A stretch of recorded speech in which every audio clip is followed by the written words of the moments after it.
Hi, I'm Adam and welcome to South Wales Ghost Watch. Now on today's show we're going to be talking about dreams and sleep. And on my show again I've got Martin with me, our usual guest, and that's what we're going to be talking about this evening.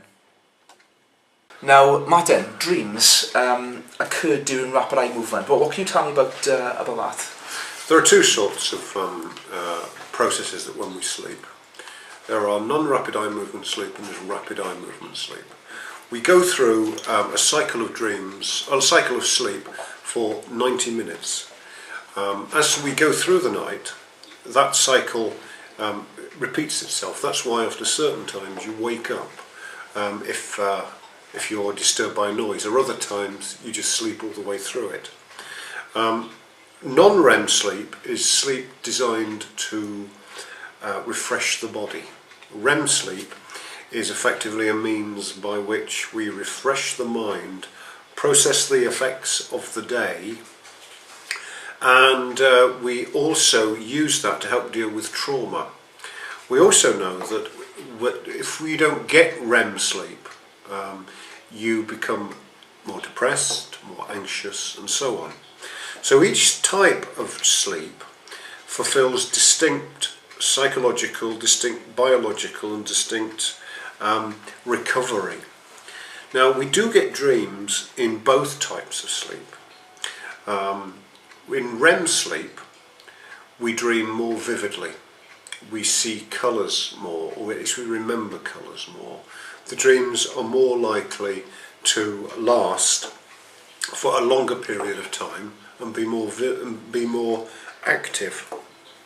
In non-REM sleep, dreams are far more distant and are more difficult and are confused. So we have to regard dreaming as a process by which we cope with everyday life. And there is some evidence to suggest that when people have had a major trauma, they will have more REM sleep. So they will feel physically more exhausted when they wake up, but psychologically they will be a lot healthier. We know that dreams fulfill a role of, if you like, inspiring, understanding, resolving different difficulties. So a dream is a very unusual sort of activity. Dreams have to be respected, and we know that the more intelligent you are, though I want to say that not everybody who is intelligent will necessarily dream, or remember their dreams. We know that that a lot of very creative work is done during dreaming, and we know that elderly people who are beginning to become senile will have less and less REM sleep. So there is some speculation that if through drugs we could increase the REM state of elderly people, they would remain far more alert. There's a point reached to all of us when we effectively stop growing and we don't need as much non-REM sleep. So, you know, everybody sleeps different lengths of time. Everybody experiences dreams in different sorts of ways. People who don't dream as much, who don't sleep as well, usually aren't as healthy. For example, Margaret Thatcher only slept 4 hours a night, and we could also point out that she did, we believe, suffer from senility towards the end of her life. So there's an interesting illustration of how vital it is to get a good night's sleep, because we just don't function as well. So everybody's dreams need to be valued, and we need to encourage people to recognise and remember their dreams. They're not nonsense, they tell us an awful lot about the psychological states we're in. So that's really an introduction, I suppose, to the dreaming state. It's interesting that very regularly that during sleep, gentlemen have 6 erections during their sleep. That's often, sometimes, if one coincides with a period of REM sleep, that's why they'll have sexual dreams. And you know, a lot of the stimulus we get during the night will affect our dreams. Everything is there within our dream life. So we shouldn't really worry about what we dream. It's very revealing, and I sometimes wonder if that's why people do not always admit to talking about dreams. Okay, so is it just people who can dream? Can other animals dream? Yes. Yeah. For example, we know that mammals dream extensively. I don't know how many of you have actually ever seen a dog asleep. You see it wagging its tail, its eyes moving. It's going through rapid eye movement sleep. We obviously can't ask them what they dream about, but we know that probably one of the major functions that dreaming performed was when we evolved, when the evolution of mammals occurred, that they began to dream. We think possibly reptiles dream as well, but that would be non-REM sleep, and that would fulfill a different function.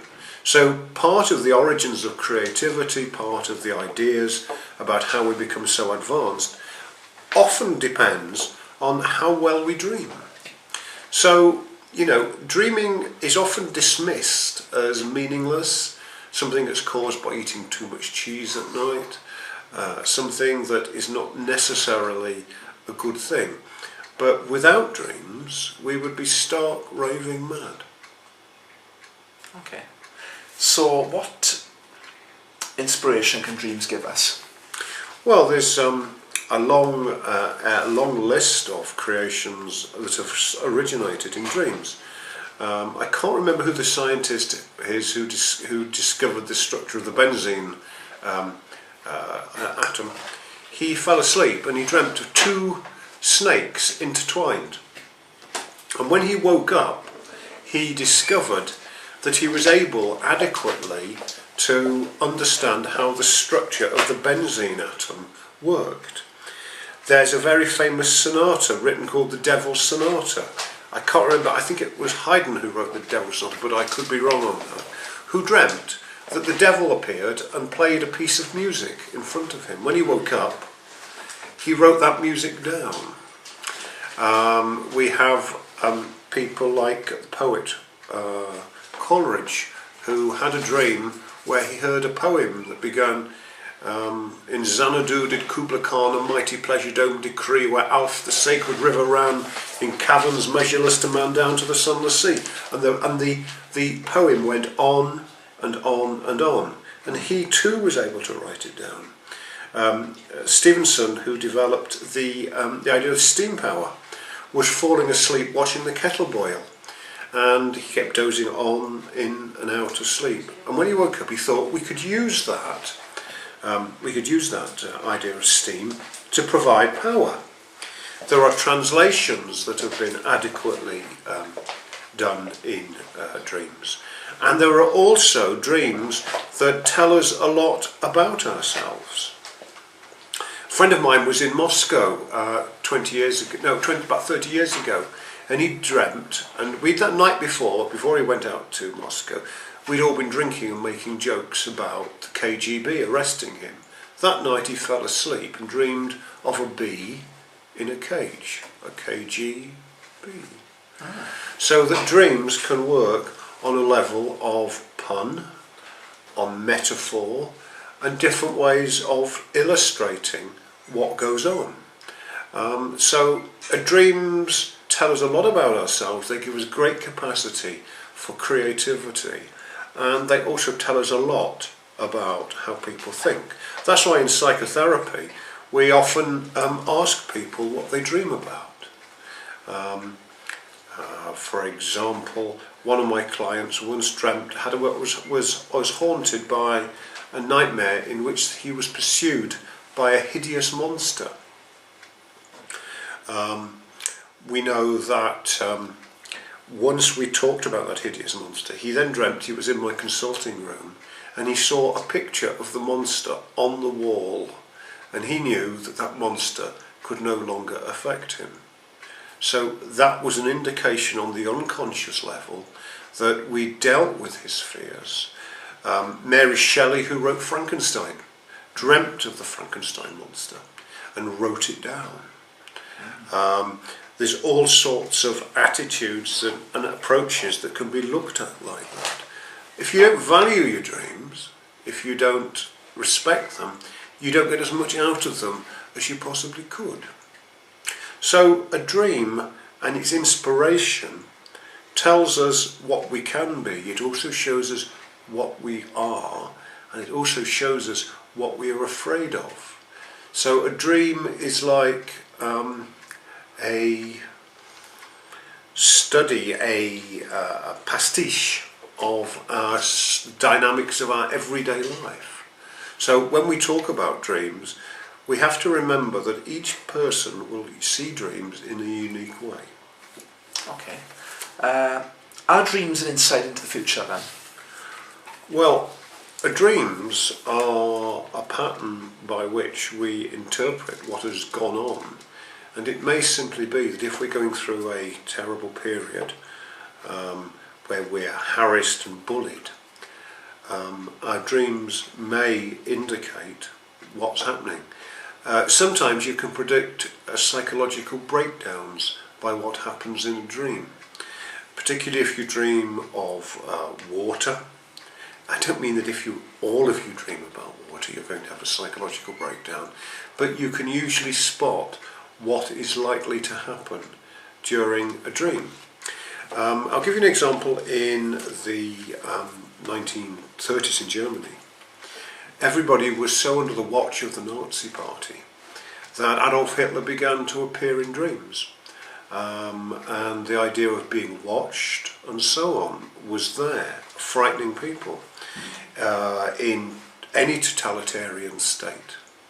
There were dreams where people felt threatened. Yeah?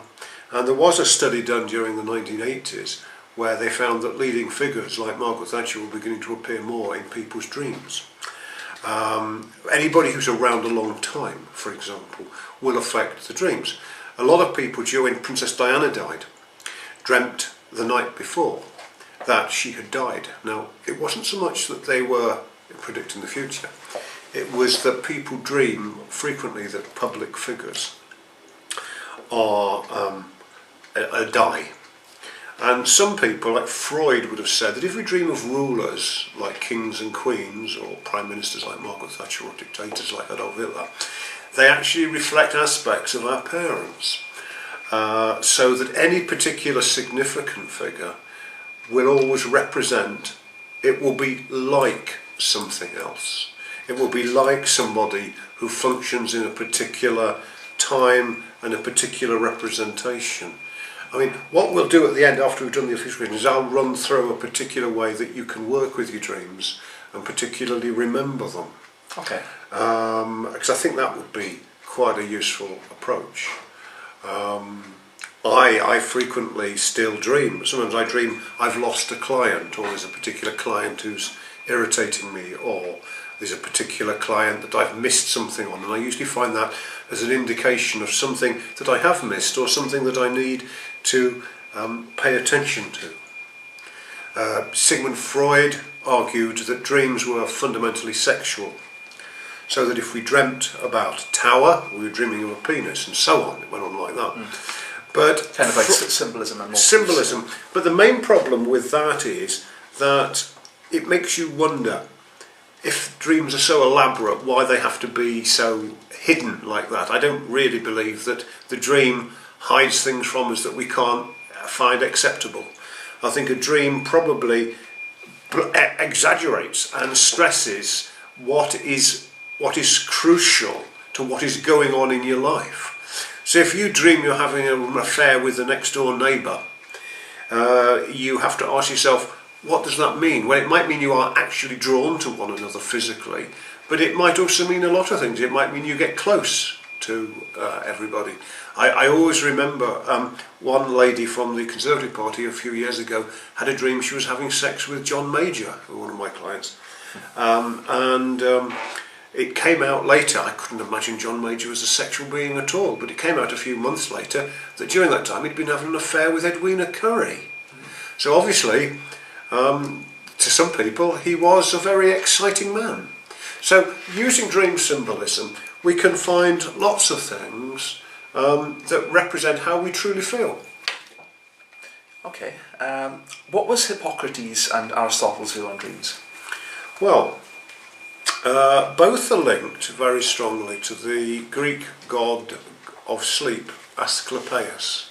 Asclepius was the god of dreams, and what you would actually do, you would go to the temple and you would say, I'm having a problem with this, I'm having a problem with that. I need a dream, goddess, god, please provide a dream. So to those, in those sorts of times, it was a means by which you used a dream to give yourself positive suggestions or to have insight.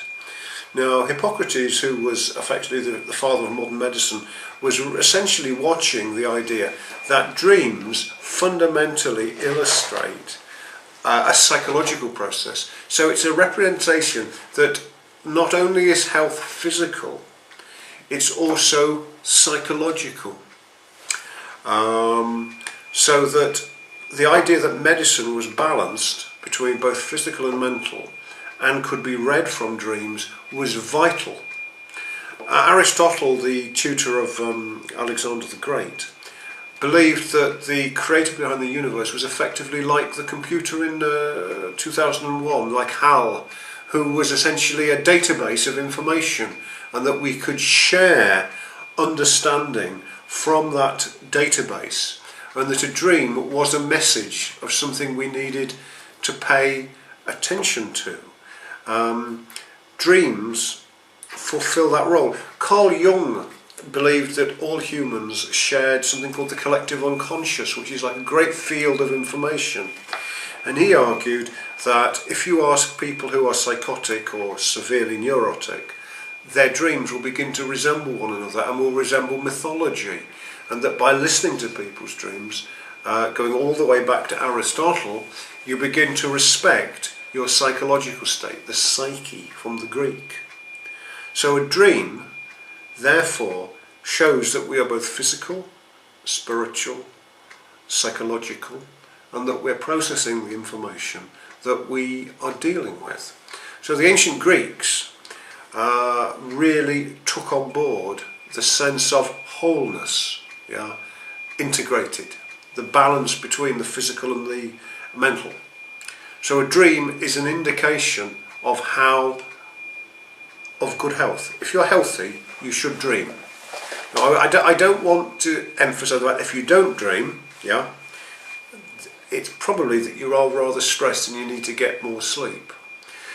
My grandfather, who served in World War I, said that what kept him sane during the trenches was dreaming of the green fields of home. But when people began to dream about the trenches, it was an early warning sign that they were going to begin to suffer from shell shock. So that a dream is an indication of what is going on psychologically. It's something that's been with us since the beginning of time, and we need to respect that. There is evidence that pregnant women more regularly dream of being pursued by wolves, bears and such other creatures. And it's an idea that in our early hunting and gathering point, the weak link in the tribe, or the most vulnerable, were pregnant women. And it may be that through evolution and through development, that when women feel vulnerable, when they feel pregnant, when they are pregnant, they become more vulnerable and dream of more anxieties. So the dream is such a complex thing that it needs to be respected, but it's something that works differently for different people at different times, but it's an indicator of our basic psychological health. Okay, and in some religions, I understand it was believed that if people had good dreams, they were sent from God, and bad dreams were sent from evil spirits. Is that right? There's a particular African tribe that believe that God sends you dreams about what your neighbours are doing wrong.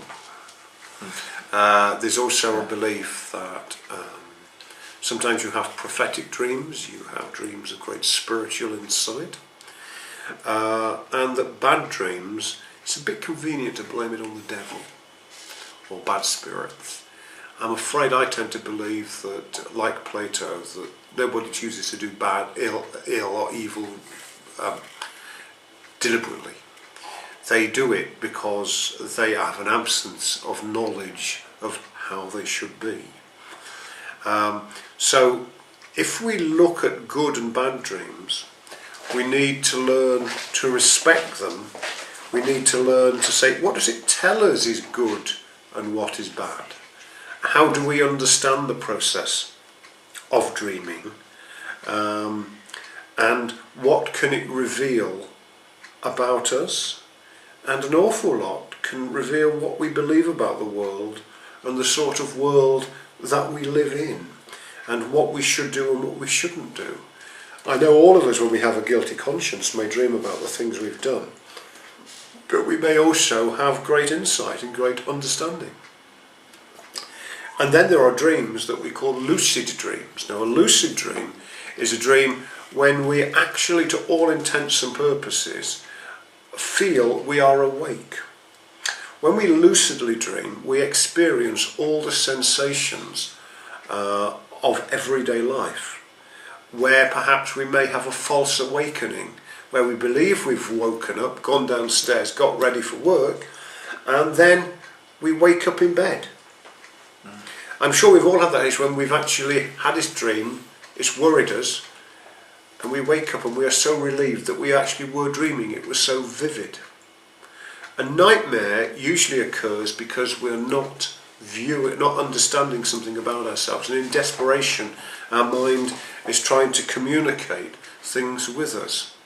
So all dreams, whether good or bad, are a message from ourselves to ourselves, either about things that we can develop more, things we're denying about ourselves, or things that we are not consciously aware of about other people that we're dreaming about. Okay. What psychological state of mind then can cause dreams during sleep? Well, there's a psychological need to dream first and foremost. We know that the brain is still processing information. We know that, have you ever had that dream where you wake up in the night and you need to go to the loo? Yeah. And you don't actually go to the loo, but you dream you've actually been there. Now, you could get yourself in a lot of trouble if you drunk vast quantities of booze at the time. But there is a role in which dreams, what our physical state of cold or heat or whatever, dreams affect us. When I was desperately trying to give up smoking my pipe a few year ago, I left a patch on, and I had the most hideous dream that I was being arrested by the Roman legions. And I woke up, and then I went back to sleep, had another bad dream. I was being shaken, and I woke up and I thought, hang on, what's happening here? And then I remembered, because if I have a dream, I will try and process it and analyse it and understand where it's coming from. And then I realised it was the nicotine patch. So all physical stimulus affect us as we sleep. Sometimes, I'll give you a prime example of why some physical things don't affect us.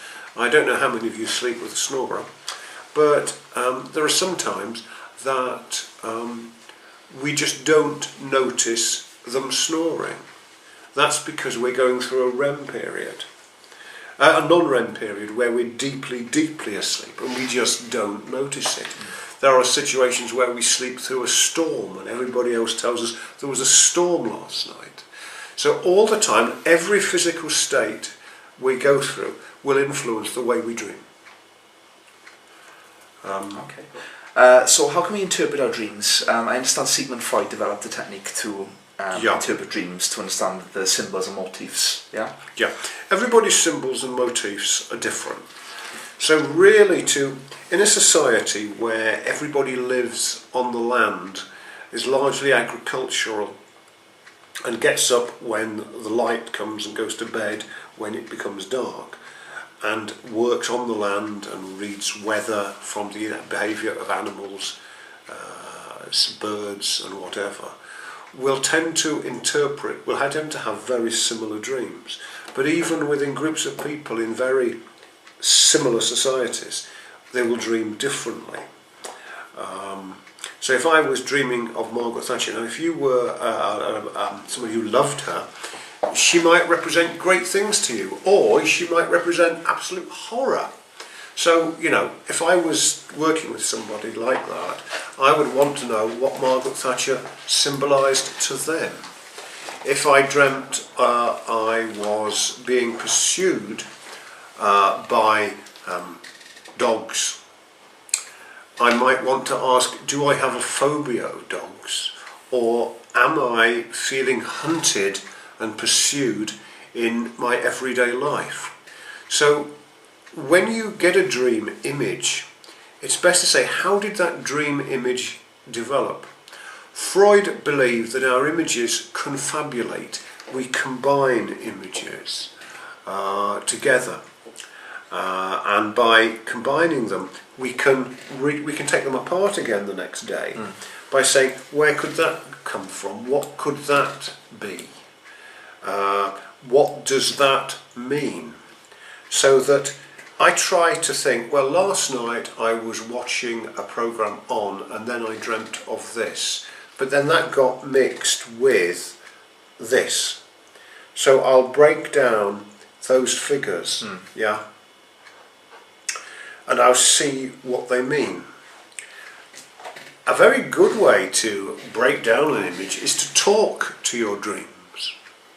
So, for example, the next day, Fritz Perl, the Gestalt founder, argued that all dreams have a top dog and an underdog, and our dreams may reveal discussions and dialogues between our conscious and our unconscious mind.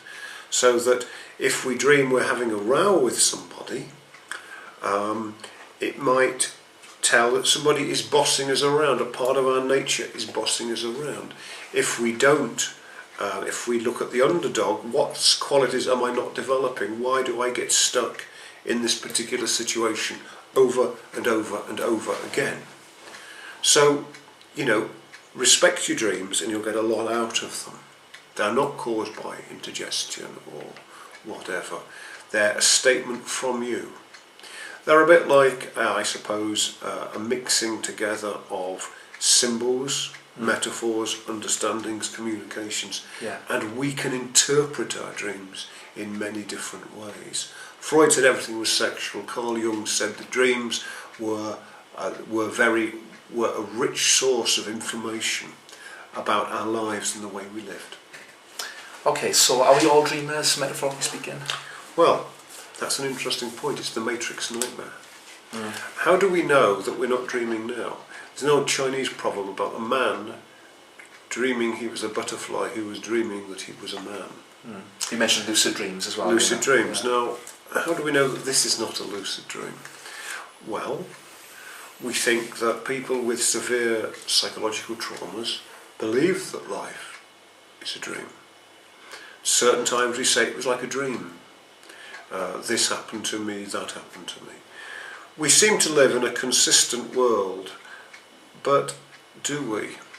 If you were conditioned enough. I remember that film Inception, which was talking about different levels and layers of dreams within dreams within dreams. I don't know if we are the dreams of somebody else, or whether existence is a dream that I create. Who knows? It's very good philosophical speculation that dreams are a means by which we deal with everyday life, but that everyday life could be a dream. Lovely.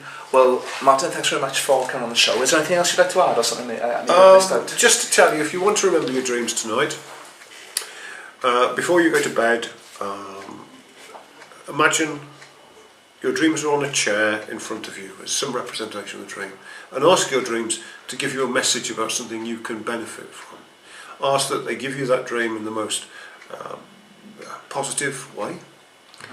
And if you are having bad dreams, face up to the problem, understand what the symbol of the problem is, and deal with it. Yes, and it's all collective images broken down, like you said. Break them down, down, and down. Yeah, okay, lovely. Well, thanks very much for coming on the show again. It's been a pleasure talking to you as always. Thank you. And that's all we've got time for tonight, guys. But Thanks for tuning in, and tune in for next week's show.